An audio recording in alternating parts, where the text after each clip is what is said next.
want the criminals who are involved in this to take my words very seriously. I am personally looking on all areas of the organization to ensure that all the resources necessary from the state, whether it is the financing, whether it is the international cooperation, whether it is the legislative support, will be made available to the security forces to pursue this relentlessly. They must either meet a judge or meet their maker, whichever they choose. Hi everyone, welcome back to my channel. Thank you so much for joining me on this video. Please remember to like, share, and subscribe. Most people must have heard about what happened in Clarendon, Cherry Tree to be exact. 8 persons were brutally taken out and another 9 persons are hospitalized. We're still not learning as a nation. We're really inflicting as much pain as possible on each other, and this has been going on for like 40-50 years now. Said it started to get bad in the 70s and it has not died down. It just keeps getting worse and worse. So general elections were held in Jamaica on October 30th, 1980, but leading up to the general election, it was extremely bloody, and Jamaicans have never seen so many persons murdered.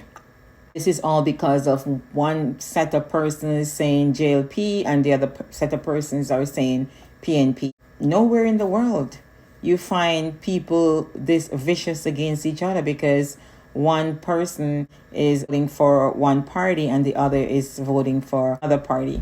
Because we should be one, living together. Nowadays, I think it's getting a little bit better, but you still see things popping up now and again. The Jamaican people on a string, and they would take things to the worst level in order to, manipulate and win elections, right? So the balance of power in the 60-seat Jamaica House of Representatives was dramatically shifted. To the vote, the People's National Party, led by Michael Manley, had 47 to 13. The JLP had 13, right? And that was led by Edward Siaga. 1980, the JLP won 51 of those seats to, of course, 9 to the PNP. The voter turnout was 87%. So it was a massive turnout. I think that was probably the highest turnout ever. So the elections were marked by gun violence, high economic pressure related to IMF austerity, layoffs and of public workers, blackouts. This was common due to national electric strike. 153 elderly women died in the Eventide home as well on May 20th. So that's what 1980 looked like. So there was a lot going on in 1980. A lot of roadblocks, lots of people lost their lives to gun violence. So fast forward now. So what happened? What happened on the morning of July 12th? It's a Saturday morning, 1980. And I'm going to go to the Daily Gleaner. Back then it was called the Daily Gleaner.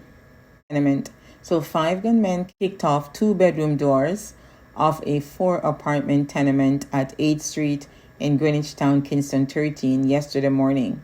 Burst in and shot dead 7 people, 4 women and 3 men. It really wasn't on 8th Street, but we're just going to go with the Gleaner. Reports from the scene of the tragedy placed the time of the attack at about 6:30 a.m. The gunman report said escape along a nearby train line and into some bushes. So the persons who lost their lives that night were Miss Joyce Reynolds, 43, washerwoman, her daughters, 21-year-old Vivian Green. This is like a repeat of what happened. Then it was a girl, 7-year-old Yvonne Wright, and fast forward 2024, it is a little boy, 21-year-old Vivian Green. Vivian's boyfriend, Mr. Donovan Elliott, 21, very young kid. That's a kid. Cabinet maker, Mr. Henry Jolly, 18 years old. 18 years old. Cabinet maker again. Horatio Lewis, 26, casual worker. 17-year-old Bernice Thorpe, a young girl. And Miss Joyce McLean, 26, housewife known as Jane, who leaves 4 children. Can you imagine? You don't have your mom around. One of them, 1-year-old, Edward Panton, was at home when the gunmen invaded. The others were in the country. As you can see, it's just different names. Same foolishness. Said that the gunmen killed 5 people who were asleep in one room on 2 beds. They then went to another room and shot the other 2. Miss Reynolds, Miss Green, and the men died in the first assault. Miss McLaren and Bernice perished in the other. 4 of the victims, Miss Green, Mr. Jolly, Mr. Lewis, and Mr. Elliot, had been burnt out when the gunmen arsonists burnt down 6 shacks on the other side of the train line on Tuesday morning. That was on February the 12th. 1 man was killed in that attack. So you can see what was happening, right? So they were burnt out of their homes and they took refuge in this home. They were being put up. Now a second attack. We keep punishing our own in the most brutal way. Fortunate 30-year-old fish vendor, Miss Isabella Reed, who survived the February raid as well as yesterday's onslaught, gave the following report to a Gleaner reporter. They actually put her name in there at that time. Today they wouldn't have done that. So, hemmed in by sympathizers and curious people who flocked the grief-stricken yard as news of the killing spread, Miss Reed reported that she was suckling her 11-day-old son. She just gave birth.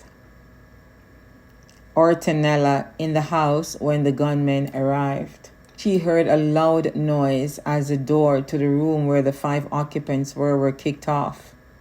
Just as she was wondering what was happening, she said she heard a whole heap of shots. Frightened, she pushed her son underneath the mattress and placed a box and old clothes on her 4-year-old niece, Charmaine Prescott. Miss Reed said she then pushed her head beneath the mattress. Quick thinking, quick actions. How did she have the presence of mind to do all of that? I'm thinking all of this was done in split seconds. Frightened, she pushed her son beneath the mattress and placed a box of old clothes on her 4-year-old niece. Oh boy. She heard the men telling the 7-year-old Yvonne to sit down and look on the bed, and how her sister, remember her sister is Miss Green. Let's find out her age. 21-year-old Vivienne Green, very young.